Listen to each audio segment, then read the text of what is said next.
We have the gift of resources in this borough.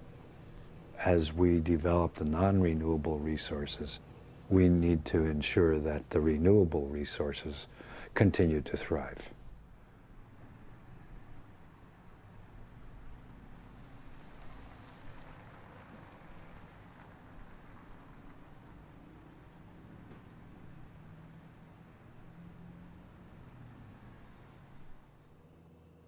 The borough is in a growth time.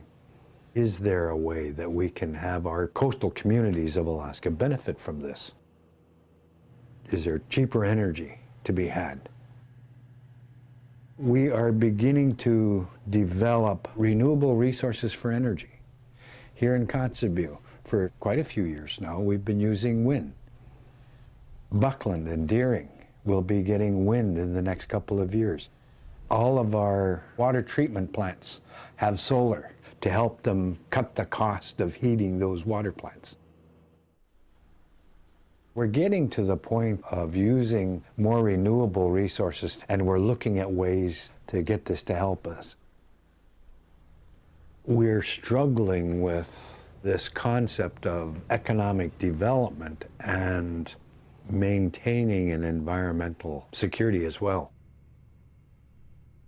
About 30 years ago, Nana Regional Corporation had selected some highly mineralized areas, which included the Red Dog Mine. Almost 60% of the workforce at the Red Dog Mine is made up of Nana shareholders. For those people who are working at the Red Dog Mine, they can afford to buy their gas, they can afford to heat their homes. Red Dog helped me out with my financial needs. I worked 15 years at Red Dog, 2 on and 1 week off, and kind of hard to stay away from home, all right, but we need to pay bills and stuff like that. They can afford the implements that it takes to continue to subsist to help the community. I worked at the Red Dog about 3/4 of the year for 16 years. I have a Honda 4-wheeler. For winter travel, I have 3 snow machines. So the impacts of a job, of 2 jobs, becomes really important because of the impact that it has on the whole community and how food sharing works. Because I know of very few subsistence hunters who only hunt for themselves.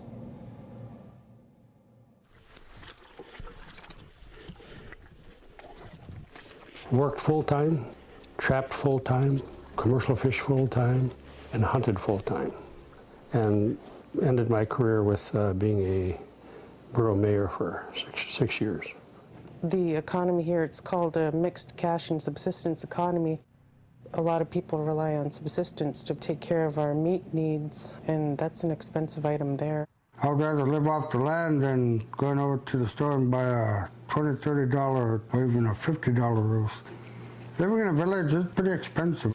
I can see that there's always going to be a shortage of cash. People are never going to be able to earn enough money. Expenses are always going to be going up every year. In this borough, there are no economics. There's no economy. Very few jobs. Nana Regional Corporation has some jobs, Manila has some jobs, the airlines have their people, and education, a little bit of health care, and that's about it. And how are people to live? And are we going to experience outmigration in the absence of economies? As far as trying to spur the economic development here is to put folks to work to build a sustainable economy here.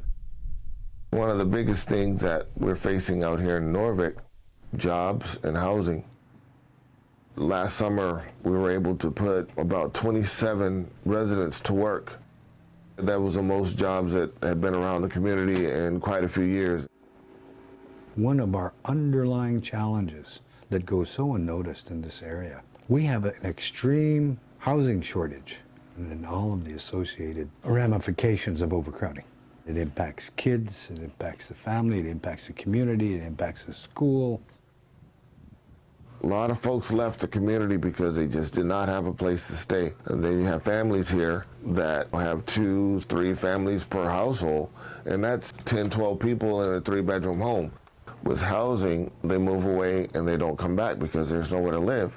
So another goal that we've been working on here recently is to try and provide some housing here in the community.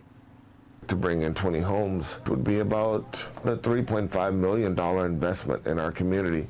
It can be done. Talking to the powers that be that can make the decisions to do the things we need done here.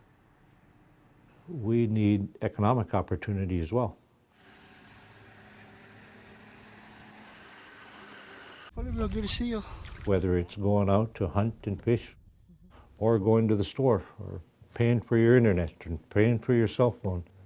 What's important to the Northwest Arctic Borough is to achieve balance between what's important to us based on the values that we have, continuing to rely on the environment for the things that it provides us, and balancing that with being able to have some economic opportunity, because in today's world, that's a necessity. The paradigm has shifted. You have to have a job to afford your gas and your shells and your gun and your tent or your home at camp. So you have to work for like an 8-to-5 job to afford to stay at camp in the country to harvest the food, the animals. So a lot of us, we go take subsistence leave for like 2 weeks at a time versus seasons at a time. It's extremely expensive now. It'll cost anywhere from $200 or so just for gas to stay at camp. I love the lifestyle. It's getting out and in the country, but I'm a working single mother nowadays because a lot of us work or raising our families to do subsistence. It takes a lot of time, and when you're a working mother, you have to just do what you can to get all the food that you need. Subsistence is a very important thing in our lives, and we wish we could do it more often, but gotta have work and pay bills. And I take care of the airport during the winter. That's our lifeline out of this village. There's a lot arriving on our plate that's related to Arctic development. It causes a lot of concern. Just think of what it would be like if they had a oil spill from up in the Chukchi Sea.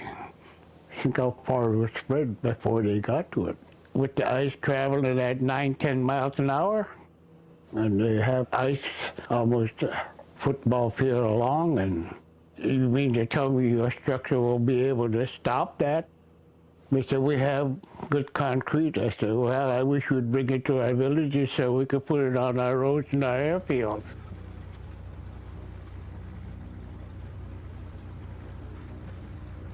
The whole thought of developing some of our oil resources in a very fragile environment. If there's ever an oil spill, how are they gonna go underneath the ice and start trying to get that oil? It's gonna wipe out crustaceans, the shrimp, crabs, clams, there's bottom feeders, fish, seals. If that ever happens, I mean, we're gonna be hurting. We as Iñupiat people have this concern about making sure that our marine food sources are secure. And we have to be very conscious that every decision we make has a consequence.